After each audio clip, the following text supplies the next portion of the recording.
తెలుగు సినీ పరిశ్రమలో తనదైన హాస్యంతో కోట్లాది ప్రేక్షకులని నవ్వించిన గొప్ప నటుడు ఏవిఎస్. అసలు పేరు ఆమంచి వెంకట సుబ్రహ్మణ్యం.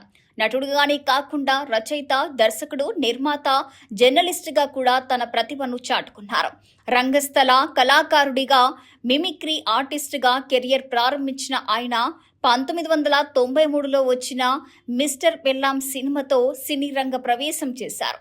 తొలి చిత్రంతోనే నంది అవార్డు అందుకుని తన ప్రతిభను నిరూపించుకున్నారు. ఆ తర్వాత మొత్తం 4 నంది అవార్డులు సొంతం చేసుకున్నారు. మాయలోడు, యమలీల, శుభలగ్నం, సమరసింహారెడ్డి, ఇంద్ర వంటి దాదాపు 500కు పైగా చిత్రాల్లో నటించి తెలుగు ప్రేక్షకుల హృదయాల్లో చెరగని ముద్ర వేశారు.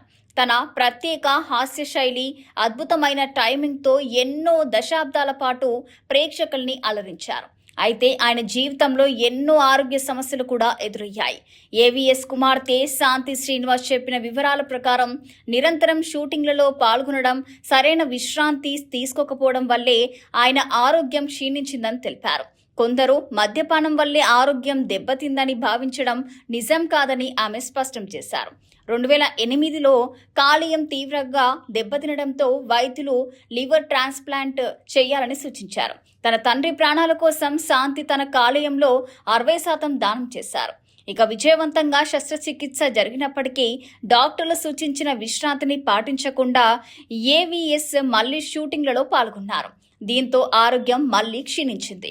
చివరికి 2013 నవంబర్ 28న ఆయన తుది శ్వాస విడిచారు. తన అద్భుతమైన నటన, నవ్వులతో తెలుగు ప్రేక్షకుల మనసులో చిరస్థాయిగా నిలిచిపోయిన ఏవిఎస్ నేటికి ఆయన చేసిన పాత్రల ద్వారా ప్రతి ఇంటిలో చిరునవ్వులు పంచుతూనే ఉన్నారు.